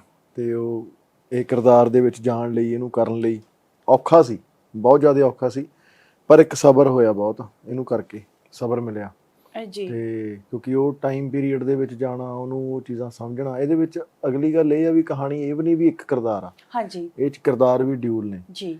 ਮਤਲਬ ਜਿਵੇਂ ਪੋਸਟਰ ਦੇ ਵਿੱਚ ਦੇਖ ਕੇ ਆਪਾਂ ਨੂੰ ਪਤਾ ਲੱਗਦਾ ਥੋੜਾ ਥੋੜਾ, ਤੇ ਟ੍ਰੇਲਰ ਦੇ ਵਿੱਚ ਪਤਾ ਲੱਗੂਗਾ। ਉਹ ਜਿਹੜਾ ਇੱਕ ਕਰੈਕਟਰ ਆ ਜਿਹੜਾ ਪਾਣੀ 'ਚ ਆ ਨਾ, ਉਹ ਬੜਾ ਔਖਾ, ਮਤਲਬ ਉਹ ਬਹੁਤ ਟੇਢਾ ਸੀਗਾ। ਜੀ ਉਹ ਬਹੁਤ ਟਾਈਮ ਲਿਆ ਉਹਨੇ, ਮਹੀਨਿਆਂ ਦੇ ਮਹੀਨੇ ਲੱਗ ਗਏ ਉਹਨੂੰ ਸਮਝਦਿਆਂ ਕਰਦਿਆਂ ਨੂੰ। ਕੱਲਿਆਂ ਦੀ ਬੜੀ ਰਿਹਰਸਲ ਆ, ਕੱਲਿਆਂ ਦੀ ਬੜੀ ਪ੍ਰੈਕਟਿਸ ਆ। ਵਰਕਸ਼ਾਪ ਕਹਿ ਲਓ, ਚਾਹੇ ਸ਼ੀਸ਼ੇ ਮੂਹਰੇ ਖੜ ਕੇ ਕਹਿ ਲਓ, ਚਾਹੇ ਫੋਨ 'ਚ ਰਿਕਾਰਡ ਕਰਕੇ ਰਿਹਰਸਲਾਂ ਕਹਿ ਲਓ, ਉਹ ਚੀਜ਼ਾਂ ਨੇ ਬਹੁਤ ਟਾਈਮ ਲਿਆ। ਤੇ ਉਹ ਚੀਜ਼ਾਂ ਜਾਂਦੀਆਂ ਵੀ ਫਿਰ ਉਨੀਆਂ ਔਖੀਆਂ ਜਿੰਨੀਆਂ ਔਖੀਆਂ ਆਈਆਂ ਨੇ। ਹਾਂਜੀ, ਸੋ ਬੇਸਿਕਲੀ ਅਸੀਂ ਆਪਣੇ ਘਰਦਿਆਂ ਤੋਂ ਤਾਂ ਹੈ ਨਾ ਹਮੇਸ਼ਾ ਸੁਣਦੇ ਹੀ ਰਹਿੰਦੇ ਆ ਕਿ ਮਤਲਬ ਕਿਸ ਤਰੀਕੇ ਦੀਆਂ ਚੀਜ਼ਾਂ ਸੀਗੀਆਂ, ਕਿਤਾਬਾਂ 'ਚ ਤਾਂ ਪੜ੍ਹੀ ਦੀਆਂ ਹੀ ਨੇ, ਹੈ ਨਾ। ਸੋ ਵੀਰੇ ਤੁਹਾਡੇ ਤਾਂ ਘਰ ਦੇ ਜਿੱਦਾਂ ਦਾ ਮਾਹੌਲ ਹੈਗਾ ਜੋ ਤੁਹਾਨੂੰ ਦੇਖ ਕੇ ਅਸੀਂ ਮਹਿਸੂਸ ਕਰ ਪਾਉਂਦੇ ਹਾਂ, ਅਕਸਰ ਇਹ ਬਾਤਾਂ ਹੁੰਦੀਆਂ ਹੋਣਗੀਆਂ। ਸੋ ਗੁਰਿੱਲਾ ਵਾਰ ਤੋਂ ਮੈਂ ਸ਼ੁਰੂ ਕਰਨਾ ਚਾਹੂੰਗੀ ਥੋੜਾ ਜਿਹਾ। ਕੀ ਤੁਸੀਂ ਉਸ ਗੱਲ ਨੂੰ ਪਹਿਲਾਂ ਜਿਵੇਂ ਜਾਣਦੇ ਸੀਗੇ ਜਦੋਂ ਤੁਸੀਂ ਇਹ ਫਿਲਮ ਕਰ ਰਹੇ ਸੀ, ਕਿਉਂਕਿ ਉਹਨਾਂ ਹੀ ਦੌਰ ਦੇ ਵਿੱਚ ਇਹ ਚੀਜ਼ਾਂ ਜਿਹੜੀਆਂ ਨੇ ਸ਼ੁਰੂ ਹੋਈਆਂ ਸੀਗੀਆਂ, ਸੋ ਤੁਸੀਂ ਕੀ ਸਮਝਦੇ ਹੋ ਇਹਨਾਂ ਚੀਜ਼ਾਂ ਨੂੰ ਲੈ ਕੇ? ਉਹ ਬਹੁਤ ਔਖਾ ਟਾਈਮ ਸੀ, ਉਹ ਜਿਹੜਾ ਟਾਈਮ ਸੀਗਾ ਜਦੋਂ ਲੁੱਕ ਕੇ ਰਹਿੰਦੇ ਸੀ, ਜੰਗਲਾਂ ਦੇ ਵਿੱਚ ਰਹਿੰਦੇ ਸੀ ਜੀ। ਪਰ ਤਾਂ ਵੀ ਤੁਸੀਂ ਇਹ ਦੇਖੋ ਵੀ ਜੰਗਲਾਂ ਦੇ ਵਿੱਚ ਰਹਿ ਕੇ ਵੀ ਔਖੇ ਟਾਈਮ ਦੇ ਵਿੱਚ ਵੀ ਕਿੰਨੀ ਚੜ੍ਹਦੀ ਕਲਾ 'ਚ ਰਹੇ, ਕਿੰਨੀ ਜ਼ਿੰਦਾ ਦਿਲੀ ਨਾਲ ਰਹੇ, ਕਿਵੇਂ ਉਹਦੇ ਭਾਣੇ ਨੂੰ ਮਤਲਬ ਮਿੱਠਾ ਕਰਕੇ ਮੰਨਿਆ, ਤੇ ਕਿਵੇਂ ਉਹ ਜੰਗਲਾਂ ਦੇ ਵਿੱਚ ਜਿੱਥੇ ਰਹਿੰਦੇ ਸੀ ਉਹ ਜੰਗਲਾਂ ਨੂੰ ਆਪਣੀ ਰਿਆਸਤ ਬਣਾ ਲਿਆ, ਹਨਾ। ਤੇ ਜੰਗਲਾਂ ਦੇ ਵਿੱਚ ਆਉਣ ਤੋਂ ਡਰਦੇ ਸੀ ਬਾਕੀ, ਹਨਾ, ਮਤਲਬ ਹੁਕਮਰਾਨ ਡਰਦੇ ਸੀ ਆਪ, ਉਹਨਾਂ ਦੇ ਰਾਜ ਦਾ ਹੀ ਜੰਗਲ ਸੀ ਜਿਨ੍ਹਾਂ ਦੇ ਵਿੱਚ ਉਹ ਵੜਨ ਤੱਕ ਤੋਂ ਡਰਦੇ ਸੀ, ਹਨਾ। ਤੇ ਉਹ ਆਪਦੀ ਰਿਆਸਤ ਬਣਾ ਲਈ, ਤੇ ਕਿੱਡੀ ਚੜ੍ਹਦੀ ਕਲਾ ਵਾਲੀ ਗੱਲ ਸੀ। ਤੇ ਉਹ ਸੋਚ ਕੇ ਹੀ ਮਤਲਬ ਲੂੰ ਖੜੇ ਹੁੰਦੇ ਆ ਵੀ ਯਾਰ ਕਿੰਨੇ ਦਲੇਰ ਸੀ, ਕਿੱਦਾਂ ਦੀਆਂ ਰੂਹਾਂ ਹੋਣੀਆਂ ਉਹ, ਬਿਲਕੁਲ, ਹਨਾ, ਕਿੰਨੀ ਚੜ੍ਹਦੀ ਕਲਾ 'ਚ ਸੀਗੇ। ਤੇ ਇਹਦੇ ਫਿਲਮ ਦੇ ਵਿੱਚ ਇੱਕ ਸੀਨ ਆਉਂਦਾ, ਤੁਹਾਨੂੰ ਨਿੱਕਾ ਜਿਹਾ ਮੈਂ ਉਹਦਾ ਸ਼ੇਅਰ ਕਰਦਾ। ਮਤਲਬ ਉਹ ਸੋਚ ਕੇ ਉਹਦੇ ਬਾਰੇ ਗੱਲ ਕਰਕੇ ਵੀ ਤੁਹਾਨੂੰ ਐਂ ਲੂੰ ਖੜੇ ਹੁੰਦੇ ਨੇ ਵੀ ਕਿੰਨੀ ਵੱਡੀ ਗੱਲ ਆ। ਵੀ ਉਹਦੇ ਵਿੱਚ ਇੱਕ ਸੀਨ ਆ ਵੀ ਜਦੋਂ ਲੰਗਰ ਤਿਆਰ ਹੁੰਦਾ, ਹਨਾ, ਲੰਗਰ ਤਿਆਰ ਕੀ ਹੁੰਦਾ, ਖਾਣ ਨੂੰ ਆਪਣੇ ਕੋਲ ਵੀ ਕੁਛ ਨਹੀਂ ਸੀ ਹੁੰਦਾ, ਜੋ ਮਿਲ ਜਾਵੇ ਉਹੀ ਲੰਗਰ ਹੁੰਦਾ ਸੀ। ਆਪਦੇ ਕੋਲ ਖਾਣ ਨੂੰ ਚਾਹੇ ਪੂਰਾ ਨਹੀਂ ਗਾ, ਪਰ ਤਾਂ ਵੀ ਆਵਾਜ਼ ਲਾਈ ਜਾਂਦੀ ਸੀ ਵੀ ਜੇ ਭਾਈ ਕੋਈ ਭੁੱਖਾ ਰਾਹਗੀਰ ਜਾਂਦਾ ਤਾਂ ਆ ਕੇ ਲੰਗਰ ਛਕ ਲਓ। ਮਤਲਬ ਉਹ ਕਿੱਡੀ ਜ਼ਿੰਦਾ ਦਿਲੀ ਵਾਲੀ ਗੱਲ ਆ। ਨਹੀਂ, ਹਰੇਕ ਬੰਦਾ ਆਪਣੇ ਘਰ ਪੂਰਾ ਕਰਨ ਤੇ ਲੱਗਿਆ ਹੋਇਆ, ਤੇ ਉਹ ਕਿੱਡੀ ਚੜ੍ਹਦੀ ਕਲਾ ਵਾਲੀ ਗੱਲ ਹੋਣੀ ਆ। ਜਦੋਂ ਅਸੀਂ ਕਿਸੇ ਸਿਚੁਏਸ਼ਨ 'ਚ ਹੁੰਦੇ ਹਾਂ, ਹੈ ਨਾ, ਤੇ ਅਸੀਂ ਉਸਨੂੰ ਮਹਿਸੂਸ ਕਰ ਪਾਉਂਦੇ ਹਾਂ। ਪਰ ਆਪਾਂ ਦੇਖਦੇ ਹਾਂ ਵੀ ਅੱਜ ਕੱਲ੍ਹ ਸਾਡੇ ਕਿੰਨੀ ਲਗਜ਼ਰੀ ਲਾਈਫ ਆ, ਕਿੰਨਾ ਕੁਛ ਆ, ਹੈ ਨਾ, ਬਟ ਉਸ ਤੋਂ ਬਾਵਜੂਦ ਵੀ ਤੁਹਾਨੂੰ ਨਹੀਂ ਲੱਗਦਾ ਕਿ ਜਿੱਦਾਂ ਉਹ ਜੰਗਲਾਂ 'ਚ ਰਹਿੰਦੇ ਸੀਗੇ ਤੇ ਉਹਨਾਂ ਤੋਂ ਉਹ ਵੀ ਡਰਦੇ ਸੀ ਜਿਹੜੇ ਰਾਜ ਕਰਨਾ ਚਾਹੁੰਦੇ ਸੀਗੇ, ਹੈ ਨਾ, ਬਟ ਜਿੱਦਾਂ ਅਸੀਂ ਲੋਕ ਇੱਧਰਲੀ ਲਾਈਫ ਪਾਸੇ ਆ ਰਹੇ ਹਾਂ, ਉੱਦਾਂ ਸਾਡੇ ਅੰਦਰ ਦੀ ਜਿਹੜੀ ਬਹਾਦਰੀ ਆ ਉਹ ਵੀ ਘੱਟ ਹੁੰਦੀ ਜਾ ਰਹੀ ਹੈ। ਨਹੀਂ, ਇਹ ਸਮਾਂ ਚੱਕਰ ਆ। ਮਤਲਬ ਕਦੇ ਵੀ ਕੋਈ ਵੀ ਗੱਲ ਨਾ ਸਾਰਿਆਂ ਤੇ ਲਾਗੂ ਨਹੀਂ ਹੁੰਦੀ ਜੀ, ਪਰਸੈਂਟੇਜ ਘੱਟ ਵੱਧ ਸਕਦੀ ਆ, ਪਰ ਉਹ ਇਹ ਨਹੀਂ ਹੁੰਦਾ ਵੀ ਉਹ ਸਾਰਿਆਂ ਚੋਂ ਗਾਇਬ ਹੋ ਗਈ। ਤੇ ਨਾਲੇ ਇਹ ਚੀਜ਼ਾਂ ਜਿਹੜੀਆਂ ਖੂਨ 'ਚ ਮਿਲੀਆਂ ਹੁਣ ਉਹ ਜਾਂਦੀਆਂ ਨਹੀਂ ਹੁੰਦੀਆਂ। ਇਹ ਕਿਹਦੇ ਅੰਦਰ ਕਦੋਂ ਕਿਹੜੀ ਚੀਜ਼ ਕਿੱਥੇ ਚੱਲ ਪੈਣੀ ਆ, ਕਿਹਦੀ ਕੀ ਖੇਡ ਬਣ ਜਾਣੀ ਆ, ਉਹ ਸਮਾਂ ਹੀ ਦੱਸਦਾ ਵੀ ਕਿਹੜਾ ਕਿੱਥੇ ਜਾ ਕੇ ਕਿਸ ਤੱਕ ਨਿਭ ਗਿਆ, ਕਿਹੜਾ ਕਿੱਥੇ ਜਾ ਕੇ ਖੜ ਗਿਆ, ਕਿਹੜਾ ਕਿੱਥੇ ਸਟੈਂਡ ਲੈ ਗਿਆ। ਤਾਂ ਉਹ ਇਹ ਖੂਨ 'ਚ ਮਿਲਦੀਆਂ ਇਹ ਚੀਜ਼ਾਂ, ਜਾਂਦੀਆਂ ਨਹੀਂ ਹੁੰਦੀਆਂ। ਹਾਂ, ਸਮੇਂ ਦੇ ਹਿਸਾਬ ਨਾਲ ਪਰਸੈਂਟੇਜ ਘਟਦੀ ਵੱਧਦੀ ਰਹਿੰਦੀ ਹੈ, ਬਸ ਇੰਨੀ ਕੁ ਹੁੰਦੀ ਹੈ ਜੀ। ਸੋ 4 ਸਾਲ ਦਾ ਤੁਹਾਡੀ ਤਪੱਸਿਆ ਆ ਜਿਹੜੀ, ਹੈ ਨਾ, ਹੁਣ ਜਿਹਨੂੰ ਫਲ ਲੱਗ ਹੀ ਗਿਆ ਆਲਮੋਸਟ। ਤੁਹਾਡੇ ਬਜਟ ਦੇ ਬਾਰੇ ਅਸੀਂ ਜ਼ਰੂਰ ਗੱਲ ਕਰਨੀ ਚਾਹਾਂਗੇ, ਕਿਉਂਕਿ ਬਹੁਤ ਜ਼ਿਆਦਾ ਡੀਪ ਰਿਸਰਚ ਕੀਤੀ ਗਈ ਹੈ ਉਸ ਨੂੰ ਲੈ ਕੇ, ਉਹ ਚੀਜ਼ਾਂ ਵੇਖ ਕੇ ਪਤਾ ਹੀ ਲੱਗਦਾ ਹੈ। ਹਾਂਜੀ, ਇੱਥੇ ਟਾਈਮ ਵੀ ਬਹੁਤ ਲੱਗਿਆ ਤੇ ਪੈਸਾ ਵੀ ਬਹੁਤ ਲੱਗਿਆ ਹਜੇ ਤੱਕ ਦਾ, ਜੋ ਮਤਲਬ ਹੁਣ ਕਿਉਂਕਿ ਸਟਿਲ ਲੱਗੀ ਜਾ ਰਿਹਾ ਇਹਦੀ ਤਾਂ ਹਜੇ ਕਹਾਣੀ, ਤਾਂ ਹਜੇ ਜਦੋਂ ਰਿਲੀਜ਼ ਇਹ ਹੋ ਗਈ ਫਾਈਨਲ ਤਾਂ ਉਦੋਂ ਹੀ ਦੱਸ ਸਕਦਾ ਮੈਂ, ਤੇ ਜ਼ਿਆਦਾ ਡੀਟੇਲ ਤਾਂ ਹੁਣ ਸਾਡੇ ਅਕਾਊਂਟਸ ਡਿਪਾਰਟਮੈਂਟ ਨੂੰ ਹੀ ਪਤਾ ਹੋਊ। ਪਰ ਯਾਨੀ ਸਟਿਲ ਮੈਨੂੰ ਪਤਾ ਵੀ ਹਜੇ ਤੱਕ ਅਸੀਂ ਆਲਮੋਸਟ 15-16 CR ਦੇ ਨੇੜੇ ਤੇੜੇ ਖੜੇ ਆ, ਤੇ ਹਜੇ ਕਹਾਣੀ ਚੱਲੀ ਜਾਂਦੀ ਆ। 15-16 CR ਮਤਲਬ 15-16 ਕਰੋੜ ਇਹ ਐਕਚੁਅਲ ਬਜਟ ਹੈ, ਮਤਲਬ ਹਜੇ ਤੱਕ ਐਡੀ ਵੱਡੀ ਫਿਲਮ ਦਾ ਹਜੇ ਤੱਕ ਲੱਗ ਗਿਆ, ਤੇ ਹੋਰ ਲੱਗ ਜੂਗਾ। ਇਹਦਾ ਕਾਰਨ ਕੀ ਆ, ਇਹ ਜੇ ਕੋਈ ਵੀ ਹੋਰ ਸ਼ਾਇਦ ਬਣਾਉਂਦਾ ਬਿਨਾਂ ਪ੍ਰੈਪਰੇਸ਼ਨ ਤੋਂ ਬਣਾਉਂਦਾ ਤਾਂ ਇਹ 40 ਤੋਂ 50 ਕਰੋੜ ਦੀ ਫਿਲਮ ਸੀ। ਮੈਂ ਤਾਂ ਹੀ ਤਾਂ ਦੋਰੀ ਵਾਰੀ ਪੁੱਛਿਆ ਵੀ ਕਿੰਨੇ, ਤੇ ਇਹ ਕਿਉਂਕਿ ਜਿਹੜਾ ਇਹ ਲਾਇਆ ਅਸੀਂ ਇਹਦੇ ਤੇ ਹੀ ਲਾਇਆ, ਇਹਦੇ ਵਿੱਚ ਸਾਡੇ ਜਿਹੜੇ ਓਵਰਹੈਡ ਸੀ ਉਹ ਅਸੀਂ ਕੱਟਤੇ ਆ। ਓਕੇ, ਇਹਦੇ ਵਿੱਚੋਂ ਮਤਲਬ ਜਦੋਂ ਕੋਈ ਫਿਲਮ ਬਣਾਉਣੀ ਆ ਨਾ ਆਪਾਂ, ਮੈਨੂੰ ਲੱਗਦਾ ਉਹਦੇ ਤੇ ਲੱਗਣ ਜੋਗਾ 20-30 ਕਰੋੜ ਬਹੁਤ ਹੁੰਦਾ, ਉਹ ਤੋਂ ਬਾਅਦ ਆਪਣੇ ਓਵਰਹੈਡਸ ਹੁੰਦੇ ਆ। ਇਹਦੇ ਵਿੱਚ ਕਾਸਟ ਕਟਿੰਗ ਸਾਨੂੰ ਕਰਨੀ ਪੈਣੀ ਸੀ, ਉਹਦੇ ਕਰਕੇ ਟਾਈਮ ਲੱਗਿਆ। ਉਹਦੇ ਕਰਕੇ ਹੀ ਇੰਨੇ ਸਾਲ ਲੱਗੇ ਆ, ਉਹਦੇ ਕਰਕੇ 4 ਸਾਲ ਲੱਗੇ ਆ।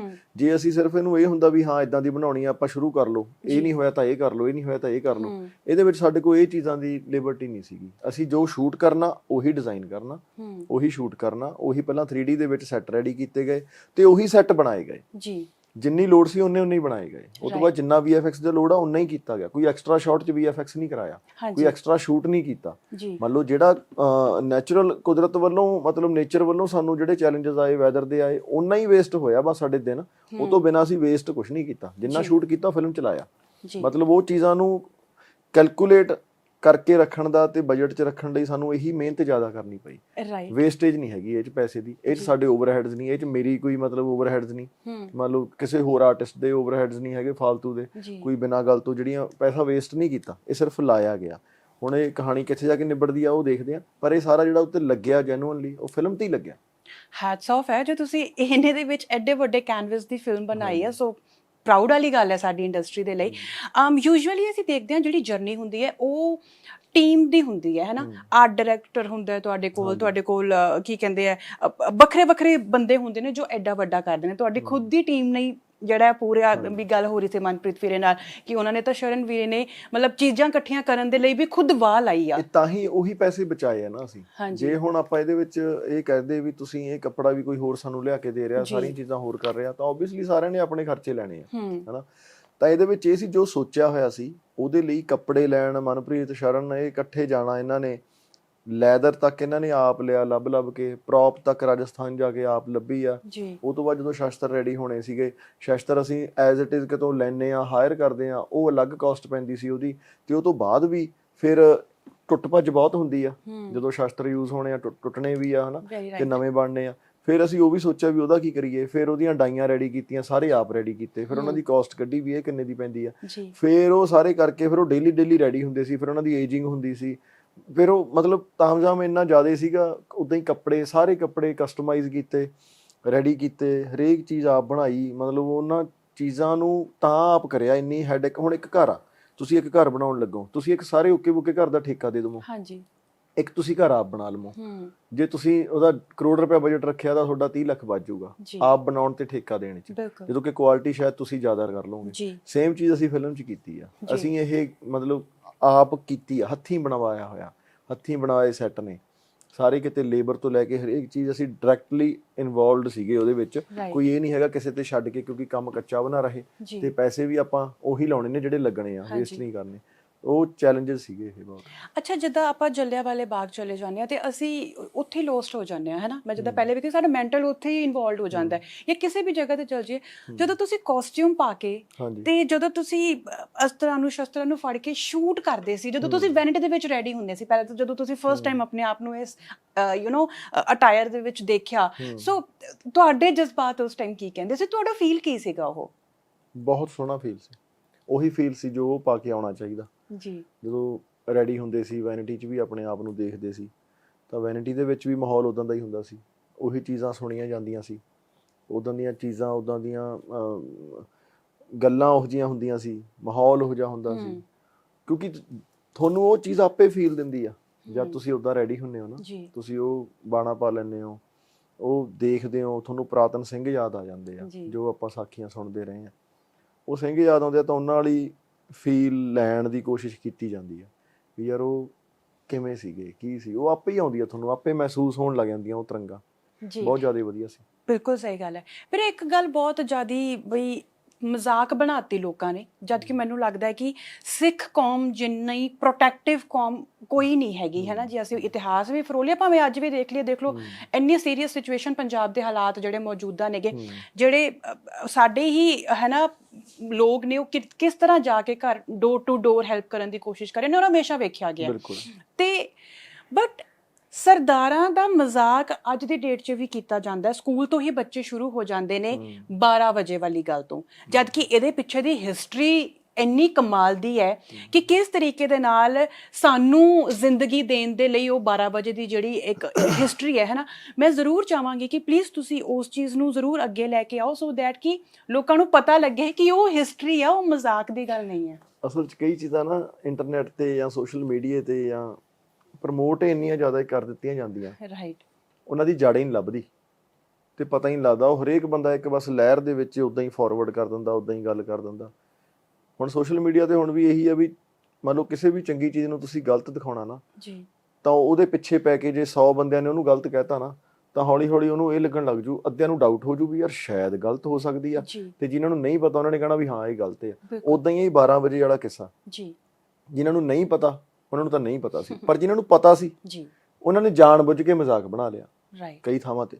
ਤਾਂ ਉਹ ਜਦੋਂ ਬਣ ਕੇ ਹੌਲੀ ਹੌਲੀ ਅੱਗੇ ਜਾਂਦਾ ਰਿਹਾ ਤਾਂ ਉਹ ਸਰਦਾਰਾਂ ਦੇ 12 ਵਜ ਗਏ, ਸਰਦਾਰਾਂ ਦੇ 12 ਵਜ ਗਏ। ਉਹ ਗੱਲ ਹੀ ਇੰਨੀ ਇਦਾਂ ਤੱਕ ਅੱਗੇ ਤੱਕ ਚਲੀ ਗਈ, ਜਿਹੜਾ ਮਜ਼ਾਕ ਕਰਦਾ ਸੀ ਉਹਨੂੰ ਵੀ ਨਹੀਂ ਸੀ ਪਤਾ ਹੁੰਦਾ ਵੀ ਮੈਂ ਕਿਹੋ ਜਿਹੀ ਗੱਲ ਨੂੰ ਕਿਵੇਂ ਪੇਸ਼ ਕਰ ਰਿਹਾ, ਜੀ, ਕਿਉਂਕਿ ਉਹਨੂੰ ਤਾਂ ਹਿਸਟਰੀ ਪਤਾ ਨਹੀਂ ਸੀ। ਰਾਈਟ, ਪਰ ਉਹ ਅਵੇਅਰਨੈਸ ਹੋਣੀ ਬਹੁਤ ਜ਼ਰੂਰੀ ਆ, ਰਾਈਟ, ਕਿਉਂਕਿ ਜਦੋਂ ਸਰਦਾਰਾਂ ਦੇ 12 ਵੱਜਦੇ ਸੀ ਤਾਂ ਉਦੋਂ ਹਜ਼ਾਰਾਂ ਔਰਤਾਂ ਆਪਣੇ ਆਪ ਨੂੰ ਸੇਫ ਫੀਲ ਕਰਦੀਆਂ। ਵੈਰੀ ਰਾਈਟ, ਉਹਨਾਂ ਨੂੰ ਇਹ ਲੱਗਦਾ ਹੁੰਦਾ ਸੀ ਵੀ ਸਾਡੀ ਜ਼ਿੰਦਗੀ ਬਚ ਜੂਗੀ, ਜੀ, ਸਾਡੇ ਸਾਹ 'ਚ ਸਾਹ ਆ ਜਾਣਗੇ, ਠੀਕ ਆ, ਅਸੀਂ ਆਪਣੇ ਘਰ ਮੁੜਦੀਆਂ ਹੋਵਾਂਗੀਆਂ, ਆਪਣੇ ਮਾਂ ਪਿਓ ਕੋਲ, ਆਪਣੇ ਭੈਣ ਭਰਾ ਕੋਲ। ਉਹਨਾਂ ਨੂੰ ਭੈਣਾਂ ਸਮਝ ਕੇ ਬਚਾਉਂਦੇ ਰਹੇ ਨੇ ਸਰਦਾਰ। ਜੀ, ਉਦੋਂ ਸਰਦਾਰਾਂ ਦੇ 12 ਵੱਜਦੇ ਸੀ ਜਦੋਂ ਉਹ ਗਰੀਲਾ ਯੁੱਧ ਕਰਦੇ ਸੀ, ਜਦੋਂ ਰਾਤ ਨੂੰ ਹਮਲੇ ਕਰਦੇ ਸੀ।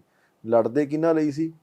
ਸੱਚ ਲਈ ਲੜਦੇ ਸੀ, ਹੱਕਾਂ ਲਈ ਲੜਦੇ ਸੀ, ਤੇ ਜਿਹੜੇ ਨਿਮਾਣੇ ਸੀ ਉਹਨਾਂ ਲਈ ਲੜਦੇ ਸੀ, ਜਿਨ੍ਹਾਂ ਦਾ ਜ਼ੋਰ ਨਹੀਂ ਸੀ ਚੱਲਦਾ ਹੁਕਮਰਾਨਾਂ ਤੇ। ਉਦੋਂ ਉਹਨਾਂ ਦੇ ਮੂਹਰੇ ਆ ਕੇ ਖਾਲਸਾ ਖੜਦਾ ਹੁੰਦਾ ਸੀ, ਉਹਨਾਂ ਦਾ ਬਣ ਕੇ, ਉਹਨਾਂ ਦੀ ਢਾਲ ਬਣ ਕੇ। ਉਦੋਂ ਸਰਦਾਰਾਂ ਦੇ 12 ਵੱਜਦੇ ਸੀ। ਅਫਸੋਸ ਹੁੰਦਾ ਜਦੋਂ ਮਤਲਬ ਇੰਨੀਆਂ ਵੱਡੀਆਂ ਚੀਜ਼ਾਂ ਨੂੰ ਕਈ ਵਾਰ ਬਹੁਤ ਹਾਸੇ ਵਾਲੇ ਤਰੀਕੇ ਨਾਲ ਪੇਸ਼ ਕੀਤਾ ਜਾਂਦਾ। ਮੈਂ ਗਾਣੇ 'ਚ ਵੀ ਕਿਹਾ ਸੀ, ਬਹੁਤ ਸਾਲ ਪਹਿਲਾਂ ਮੈਂ ਗਾਣਾ ਕਰਿਆ ਸੀ ਵੀ 12 ਵੱਜਦੇ ਨਹੀਂ ਬਜਾਉਂਦੇ ਨੇ, ਜੋ ਕੁਮਾਰੀ ਨਾ ਖੜਕਾਉਂਦੇ ਨੇ। ਤੇ ਉਦੋਂ ਵੀ ਇਹੀ ਗੱਲ ਸੀ, ਜਦੋਂ ਚੱਕਦੇ ਮੁਗਲ ਸੀਗੇ ਕੁੜੀਆਂ ਨੂੰ, ਉਦੋਂ ਇੱਜ਼ਤਾਂ ਇਹ ਬਚਾਉਂਦੇ ਨੇ। ਨਾਦਰ ਸ਼ਾਹ ਪੁੱਛਦਾ ਸੀ, ਦੱਸੋ ਕੌਮ ਕਿਹੜੀ ਏ ਡਾਢੀ, ਮੂਹਰੇ ਕੁਰਬਾਨੀ ਲਈ ਡਿਪਲੋਮੈਸੀ ਦੇ ਵਿੱਚ ਫਾਡੀ, ਅਸੀਂ ਪੁੱਤ ਸਰਦਾਰਾਂ ਦੇ, ਬੱਲਿਆ ਗੜ੍ਹ ਪਛਾਣ ਹੈ ਸਾਡੀ। ਉਦੋਂ ਵੀ ਇਹ ਗਾਣਾ ਵੀ ਕਰਿਆ ਸੀ। ਉਦੋਂ ਵੀ ਮਤਲਬ ਮਸਤਾਨੇ ਤੇ ਕੱਦੇ ਲੱਗੇ ਹੋਏ ਆ, ਉਹ ਤੋਂ ਬਾਅਦ ਮਸਤਾਨੇ ਸ਼ੁਰੂ ਹੋ ਗਈ ਸੀ ਗਾਣੇ ਤੋਂ ਬਾਅਦ। ਮੈਂ ਕਿਹਾ ਵੀ ਆਪੇ ਉਦੋਂ ਹੀ ਮੈਂ ਇਹੀ ਸੋਚਿਆ, ਮੈਂ ਕਿਹਾ ਵੀ ਕੁਦਰਤੀ ਹੁੰਦੀਆਂ ਚੀਜ਼ਾਂ, ਜਿਹੜੀ ਚੀਜ਼ਾਂ ਤੁਸੀਂ ਮੰਗਦੇ ਹੋ, ਜਿਹੜੀ ਚੀਜ਼ ਤੁਸੀਂ ਕਹਿਣੀਆਂ ਚਾਹੁੰਦੇ ਹੋ, ਤੁਹਾਨੂੰ ਉਹੀ ਮਿਲ ਜਾਂਦੀ ਹੈ। ਕਿਆ ਬਾਤ ਹੈ, ਬਹੁਤ ਅੱਛੀ ਗੱਲ ਹੈ। ਔਰ ਮੈਨੂੰ ਇਹ ਲੱਗਦਾ ਹੈ ਕਿ ਤੁਸੀਂ ਬਹੁਤ ਮਾਣ ਆਪਣਾ ਪੰਜਾਬ ਦਾ ਵਧਾਇਆ ਹੈ ਇੰਟਰਨੈਸ਼ਨਲ ਲੈਵਲ ਤੇ, ਹੈ ਨਾ। ਇਹ ਸਾਡੀ ਕੌਮ ਦੀ ਵੀ ਜੇਕਰ ਗੱਲ ਕਰੀਏ, ਹੁਣ ਤਾਂ ਬਹੁਤ ਹੀਰੇ ਨੇ ਸਾਡੇ ਕੋਲ ਜਿਹੜੇ ਸਿੱਖੀ ਦਾ ਮਾਣ ਵਧਾਉਂਦੇ ਨੇ।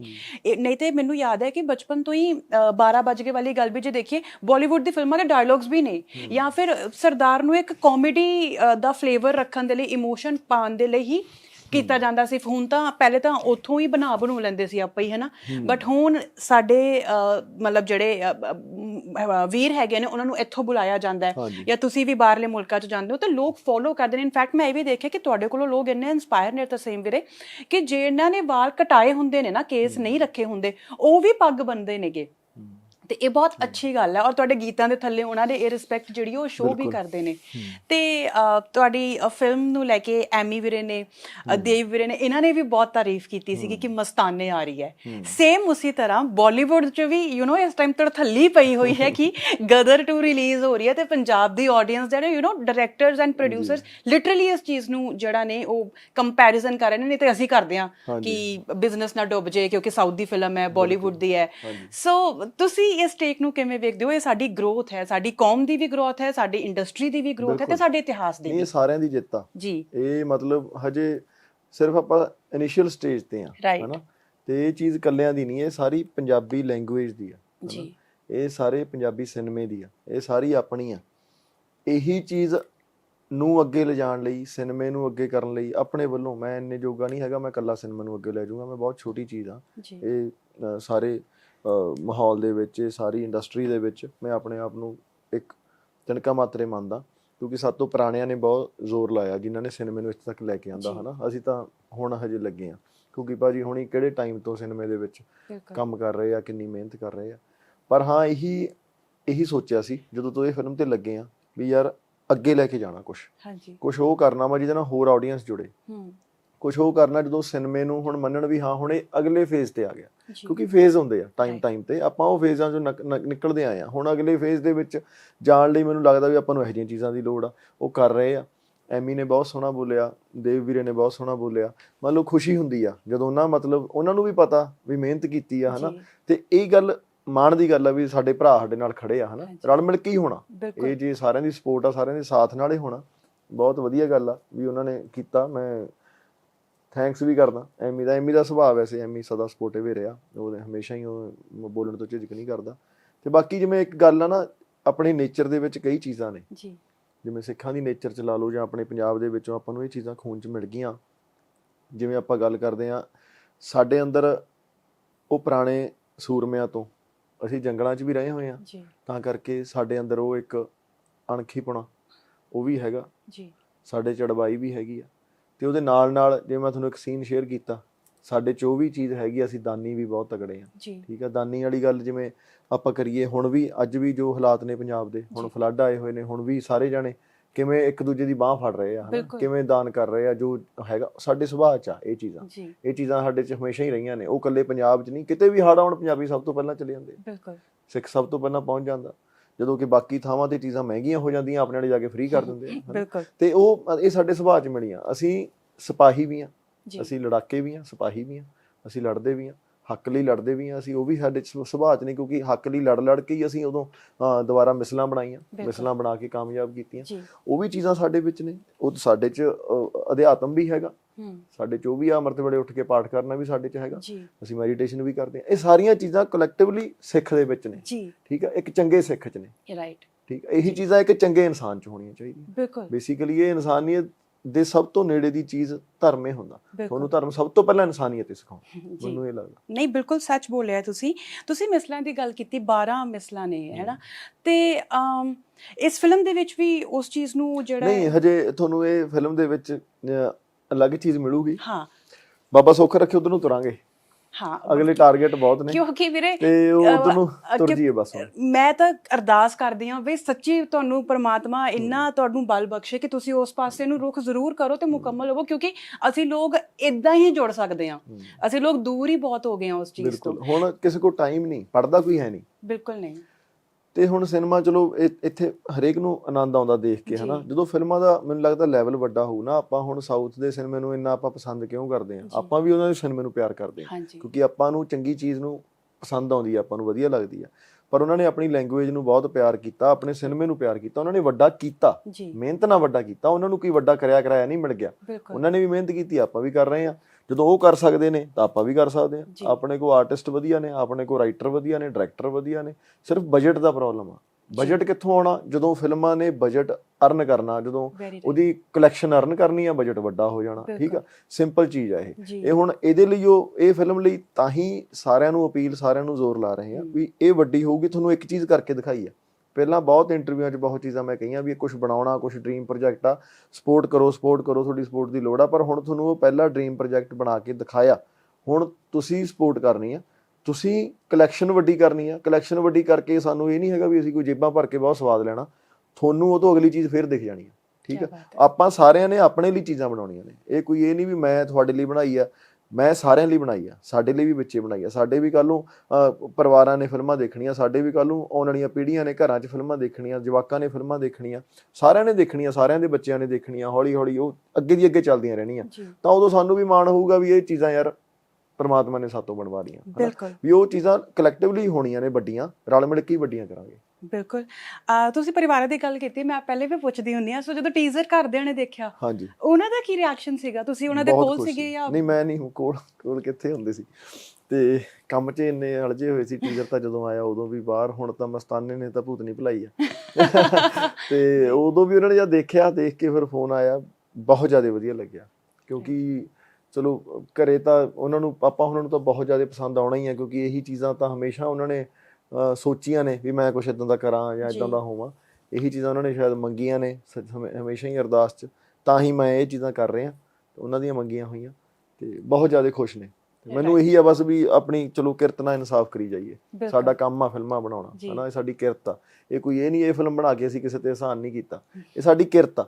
ਮੈਂ ਸਿਰਫ ਆਪਣੀ ਕਿਰਤ ਨਾਲ ਇਨਸਾਫ ਕਰਨ ਦੀ ਕੋਸ਼ਿਸ਼ ਕਰ ਰਿਹਾ। ਸਿੰਪਲ ਗੱਲ ਇਹ ਆ, ਅਸੀਂ ਜੇ ਮੈਨੂੰ ਤਾਂ ਇਹ ਆ ਵੀ ਇਹ ਬਣਾਈ ਆ, ਹੁਣ ਪਹਿਲਾਂ ਵਾਲੀਆਂ 3-4 ਬਣਾ ਕੇ ਉਹਨਾਂ ਦੇ ਪੈਸੇ ਲਾ ਕੇ ਇਹ ਤੇ ਲਾਤੇ, ਹੁਣ ਇਹ ਤੋਂ ਬਾਅਦ ਫਿਰ 2-3 ਬਣਾ ਲਾਂਗੇ, ਫਿਰ ਕਿਸੇ ਹੋਰ ਤੇ ਲਾ ਦਾਂਗੇ, ਨੋ ਪ੍ਰੋਬਲਮ। ਨਹੀਂ, ਬਟ ਤੁਹਾਡੀ ਬਹੁਤ ਸੋਹਣੀ ਸੋਚ ਹੈ, ਪਰਮਾਤਮਾ ਭਾਗ ਲਾਏ।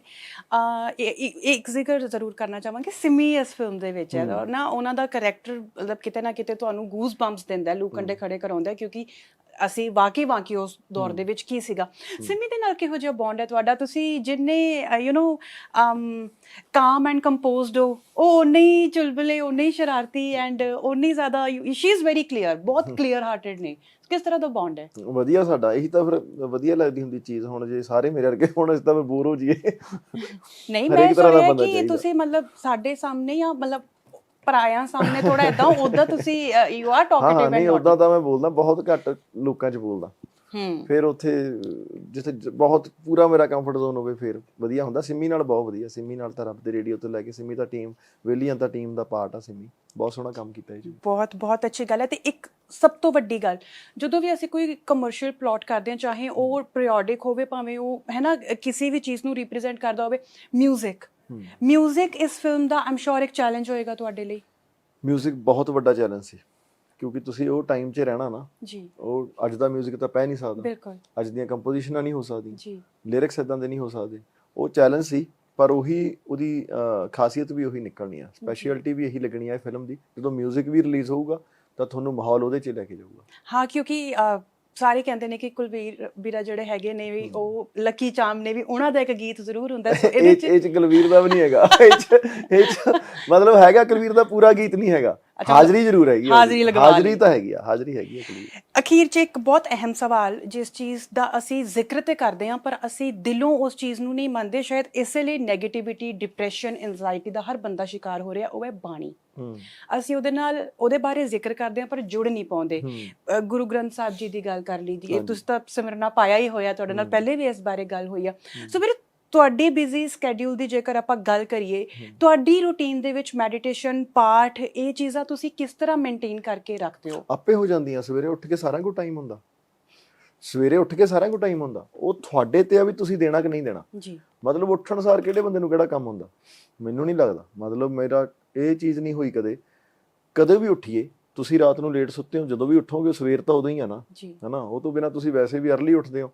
ਤਾਂ meditation the part of life ਆ, ਬਹੁਤ ਵੱਡੀ ਚੀਜ਼ ਆ ਇਹ। ਇਹਨੂੰ ਚਾਹੇ ਤੁਸੀਂ ਮੈਡੀਟੇਸ਼ਨ ਕਹਿ ਲਓ, ਚਾਹੇ ਤੁਸੀਂ ਸਿਮਰਨ ਕਹਿ ਲਓ, ਚਾਹੇ ਤੁਸੀਂ ਪਾਠ ਕਰਨਾ ਕਹਿ ਲਓ, ਹਨਾ। ਉਹ ਅਲੱਗ-ਅਲੱਗ ਵਰਡ ਚੇਂਜ ਹੋ ਜਾਂਦੇ ਆ।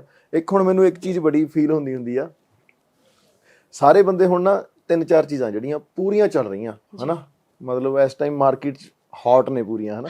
ਹਰੇਕ ਬੰਦਾ ਉਹਨਾਂ ਨੂੰ ਕਹਿਣ 'ਚ ਬੜਾ ਮਾਣ ਮਹਿਸੂਸ ਕਰਦਾ ਵੀ ਮੈਂ ਜੀ ਐਫਰਮੇਸ਼ਨਸ ਕਰਦਾ, ਮੈਂ ਜੀ ਮੈਨੀਫੈਸਟ ਕਰਦਾ ਜੀ, ਠੀਕ ਹੈ, ਮੈਂ ਇਹ ਚੀਜ਼ਾਂ ਕਰਦਾ। ਯਾਰ ਇਹ ਕਿੱਥੋਂ ਆ ਗਈਆਂ? ਐਫਰਮੇਸ਼ਨਸ ਕੀ ਨੇ ਜੀ? ਸਾਨੂੰ ਪਹਿਲੇ ਦਿਨ ਤੋਂ ਸਿਖਾਇਆ ਸ਼ੁਕਰ ਕਰਨਾ, ਵੈਰੀ ਰਾਈਟ, ਸ਼ੁਕਰ ਕਰਨਾ। ਤੁਸੀਂ ਇਹ ਕਹੋ ਮੈਂ ਸ਼ੁਕਰ ਕਰਦਾ। ਮੈਨੀਫੈਸਟ ਕੀ ਆ? ਅਰਦਾਸ ਆ ਜੀ। ਤੁਹਾਨੂੰ ਇਹ ਚੀਜ਼ਾਂ ਆਪਣੀਆਂ ਜੜ ਨਾਲ ਜੁੜੀਆਂ ਚੀਜ਼ਾਂ ਕਹਿਣ 'ਚ ਸ਼ਰਮ ਕਿਉਂ ਆਉਂਦੀ ਆ? ਤੁਸੀਂ ਪਾਠ ਕਰਦੇ ਹੋ, ਸਿਮਰਨ ਕਰਦੇ ਹੋ, ਤੁਸੀਂ ਸੋਚਦੇ ਹੋ, ਜੋ ਤੁਸੀਂ ਸੋਚ ਲਿਆ ਮੈਂ ਸਾਰਾ ਕੁਝ ਕਰਦਾ, ਪਰ ਮੈਂ ਇਹਨੂੰ ਇਹ ਨਹੀਂ ਕਹੂੰਗਾ ਮੈਂ ਮੈਨੀਫੈਸਟ ਕਰਦਾ। ਚਾਹੇ ਉਹਨੂੰ ਮੈਨੀਫੈਸਟ ਕਹਿ ਲਓ, ਨੋ ਪ੍ਰੋਬਲਮ, ਪਰ ਮੈਂ ਅੱਜ ਦਾ ਨਹੀਂ ਕਰਦਾ, ਮੈਂ ਤਾਂ ਪਹਿਲਾਂ ਤੋਂ ਹੀ ਕਰਦਾ ਜੀ। ਤੁਸੀਂ ਅਰਦਾਸ ਕਰਦੇ ਹੋ, ਵਿਹਲੇ ਹੋ ਜਾਂਦੇ ਹੋ ਵੀ ਮਹਾਰਾਜ ਆਹ ਕਰਨਾ, ਇਹੀ ਕਰਨਾ, ਵੀ ਸਿਰੇ ਕਰ ਦਿਓ। ਇਹ ਕੀ ਆ? ਮੈਨੀਫੈਸਟ ਆ। ਐਫਰਮੇਸ਼ਨ ਕੀ ਨੇ? ਤੁਸੀਂ ਸ਼ੁਕਰ ਕਰਦੇ ਹੋ, ਮਹਾਰਾਜ ਤੇਰਾ ਸ਼ੁਕਰ ਆ, ਇਹ ਤੇਰਾ ਸ਼ੁਕਰ ਆ ਪ੍ਰਮਾਤਮਾ, ਇਹ ਹਵਾ ਦਾ ਸ਼ੁਕਰ ਆ ਜਿਹੜੀ ਸਾਨੂੰ ਫ੍ਰੀ 'ਚ ਮਿਲਦੀ ਹੈ, ਇਹ ਪਾਣੀ ਦਾ ਸ਼ੁਕਰ ਆ ਜਿਹੜਾ ਅਸੀਂ ਪੀਂਦੇ ਆ, ਹਨਾ। ਇਹ ਕੁਦਰਤ ਦਾ ਸ਼ੁਕਰ ਆ, ਹਰੇਕ ਚੀਜ਼ ਸਾਨੂੰ ਦਿੰਦੀ ਆ। ਇਹ ਚੀਜ਼ ਤੁਸੀਂ ਇਹਨੂੰ ਚਾਹੇ ਐਫਰਮੇਸ਼ਨ ਕਹਿ ਲਓ, ਚਾਹੇ ਸ਼ੁਕਰ ਕਹਿ ਲਓ, ਇਹ ਚੀਜ਼ ਮਿਲੀ ਹੋਈ ਆ। ਪਰ ਇਹਨੂੰ ਇਹ ਨਾ ਦੱਸੋ ਯਾਰ ਵੀ ਇੱਕ ਧਰਮ ਇੱਕ ਦਿਹਾਤੀ ਚੀਜ਼ ਆ, ਠੀਕ ਆ। ਧਰਮ ਇੱਕ ਦਿਹਾਤੀ ਚੀਜ਼ ਆ ਤੇ ਐਫਰਮੇਸ਼ਨ, ਮੈਨੀਫੈਸਟੇਸ਼ਨ ਇਹ ਬੜੀ ਐਡਵਾਂਸ ਚੀਜ਼ ਆ ਜੀ। ਇਹ ਤਾਂ ਸਾਨੂੰ ਮਿਲ ਗਈ, ਸਾਡੀ ਤਾਂ ਜ਼ਿੰਦਗੀ ਬਣ ਗਈ। ਇਹ ਤਾਂ ਪਹਿਲੇ ਦਿਨ ਤੋਂ ਨਾਲ ਨੇ ਸਾਡੇ ਬਜ਼ੁਰਗ ਕਰਦੇ ਰਹੇ ਨੇ। ਇਹ ਕੋਈ ਖਾਸ ਗੱਲ? ਇਹ ਕਰੋ, ਸਾਰੇ ਜਾਣੇ ਕਰਨੀ ਚਾਹੀਦੀ ਆ। ਪਰ ਇਹ ਨਾ ਕਹੋ ਵੀ ਇਹ ਚੀਜ਼, ਤੁਹਾਨੂੰ ਇਹ ਚੀਜ਼ ਕਹਿਣ 'ਚ ਸ਼ਰਮ ਨਹੀਂ ਆਉਣੀ ਚਾਹੀਦੀ ਵੀ ਮੈਂ ਰੱਬ ਦਾ ਸ਼ੁਕਰ ਕਰਦਾ। ਬਿਲਕੁਲ, ਬਹੁਤ ਸੋਹਣੀ ਗੱਲ, ਬਹੁਤ ਸੋਹਣੀ ਗੱਲ ਤੇ ਸੋਹਣੀ ਸੋਚ। ਤੇ ਮੈਨੂੰ ਉਮੀਦ ਹੈ ਕਿ ਸੋਸ਼ਲ ਮੀਡੀਆ ਤੇ ਜਿਹੜੀ ਆ ਐਫਰਮੇਸ਼ਨਸ ਐਂਡ ਮੈਨੀਫੈਸਟ ਵਾਲੀਆਂ ਚੀਜ਼ਾਂ ਇੰਨੀਆਂ ਵਾਇਰਲ ਹੋ ਰਹੀਆਂ ਨੇ ਨਾ, ਐਕਚੁਅਲੀ ਲੋਕਾਂ ਦੀ ਸੋਚ, ਮੈਂ ਪਹਿਲੇ ਵੀ ਕਿਹਾ ਸੀ ਨਾ, ਬਾਤ ਪਾਈ ਜਾਂਦੀ ਹੈ ਪਰ ਕੋਈ ਕਨੈਕਟ ਹੀ ਨਹੀਂ ਹੁੰਦਾ। So thank you so very much. ਤੁਸੀਂ ਸੋਹਣੀਆਂ ਗੱਲਾਂ ਕਰਦੇ ਹੋ ਤੇ ਸੋਹਣੇ ਇਤਿਹਾਸ ਨੂੰ ਸੋਹਣੇ ਤਰੀਕੇ ਦੇ ਨਾਲ ਹੁਣ ਤੁਸੀਂ ਜਿਹੜਾ ਰਿਪਰੈਜ਼ੈਂਟ ਕਰੋਗੇ ਫਿਲਮ ਦੇ ਥਰੂ। ਸੋ ਸਾਰੀ ਟੀਮ ਨੂੰ ਬਹੁਤ ਦੁਆਵਾਂ ਤੇ ਬਹੁਤ ਸਤਿਕਾਰ। ਥੈਂਕ ਯੂ ਸੋ ਮੱਚ। ਤੇ ਤੁਹਾਡਾ ਸਾਰਿਆਂ ਦਾ ਵੀ ਬਹੁਤ ਸ਼ੁਕਰੀਆ, ਤੁਸੀਂ ਗੱਲਾਂ ਬਾਤਾਂ ਨੂੰ ਸੁਣਦੇ ਹੋ, ਆਪਣੀ ਜ਼ਿੰਦਗੀ ਦੇ ਵਿੱਚ ਲਾਗੂ ਵੀ ਕਰਿਆ ਕਰੋ। ਸੋ ਮੈਂ ਅੱਜ ਦੀ ਇੰਟਰਵਿਊ 'ਚ ਇੱਕ ਬਹੁਤ ਸੋਹਣੀ ਚੀਜ਼ ਜਿਹੜੀ ਹੈ ਉਹ ਸਿੱਖੀ ਹੈ ਕਿ ਸ਼ੁਕਰਾਨਾ ਕਰਨਾ ਕਦੇ ਨਹੀਂ ਭੁੱਲਣਾ ਚਾਹੀਦਾ, ਔਰ ਕਰਨ ਦੇ ਨਾਲ ਨਾਲ ਕਹਿਣ 'ਚ ਵੀ ਬਿਲਕੁਲ ਕੋਈ ਹੈਜ਼ਿਟੇਸ਼ਨ ਨਹੀਂ ਹੋਣੀ ਚਾਹੀਦੀ। ਬਾਕੀ ਤੁਸੀਂ ਸਿਆਣੇ ਹੋ ਐਂਡ ਸੋਹਣੇ ਕਨਸੈਪਟਸ ਆ ਰਹੇ ਨੇ, ਤੁਹਾਡਾ ਪਿਆਰ ਤੇ ਸਾਥ ਬਣਿਆ ਰਹੇਗਾ ਤੇ ਪੰਜਾਬੀ ਸਿਨੇਮਾ ਤੇ ਸਾਡਾ ਇਤਿਹਾਸ ਸਾਡੇ ਨਾਲ ਜੁੜਿਆ ਰਹੇਗਾ ਤੇ ਉਹਦਾ ਦਾਇਰਾ ਹੋਰ ਵੱਡਾ ਹੋਏਗਾ। ਫਿਲਹਾਲ ਦੇ ਲਈ ਸਾਨੂੰ ਦਿਓ ਇਜਾਜ਼ਤ, ਆਪਣਾ ਤੇ ਆਪਣਾ ਦਾ ਰੱਖੋ ਖਿਆਲ, ਸਟੇ ਪੋਜ਼ਿਟਿਵ, ਸਤਿ ਸ਼੍ਰੀ ਅਕਾਲ।